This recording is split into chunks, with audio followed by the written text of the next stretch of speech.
जय जिनेन्द्र आचार्य महाश्रमण जी की पुस्तक 3 बातें ज्ञान की के 12वें अध्याय का नाम है 3 स्थान देव स्पृहा के।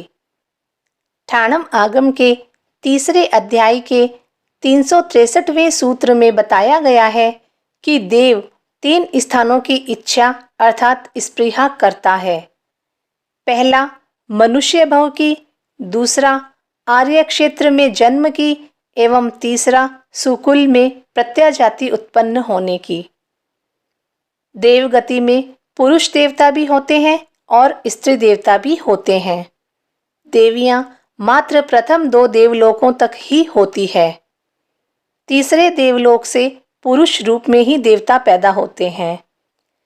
ये देवगति के प्राणी भी कभी न कभी आयुष्य पूरा करके च्युत हो जाते हैं।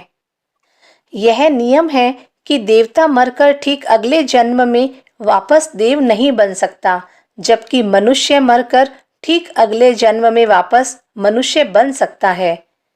देवता ठीक अगले जन्म में नरक में पैदा नहीं हो सकता।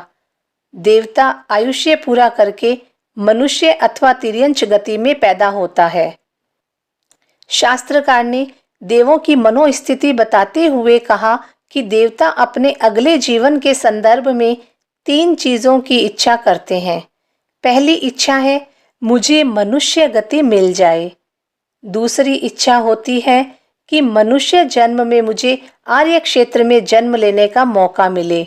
उनकी तीसरी इच्छा होती है कि आर्य क्षेत्र में भी किसी सुकुल में मेरा जन्म हो।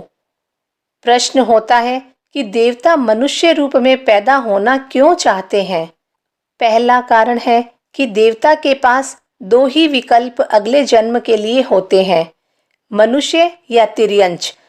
तो स्वाभाविक रूप से कोई भी इन दोनों में से मनुष्य रूप में ही जन्म लेना चाहेगा।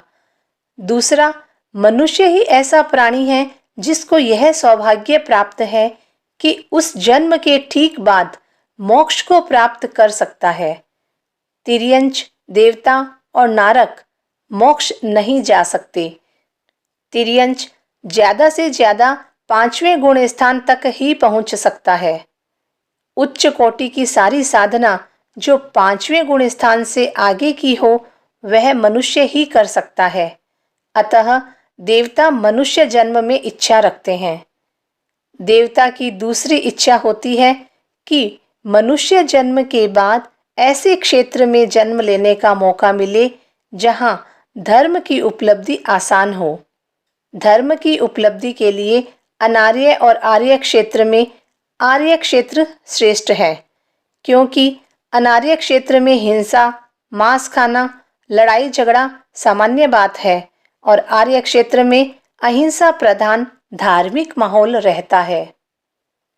देवता की तीसरी इच्छा होती है उपरोक्त दोनों प्राप्त होने के बाद सुकुल यानी अच्छे कुल में पैदा हो। ऐसे सुसंस्कारी परिवारों में हमारा जन्म हो। पैसे वाला भले न भी मिले, किंतु धार्मिक संस्कारों वाला परिवार अवश्य मिले, यह महत्वपूर्ण है। इस प्रकार मनुष्य जन्म का कितना महत्व है, जिसकी इच्छा देवता भी करते हैं।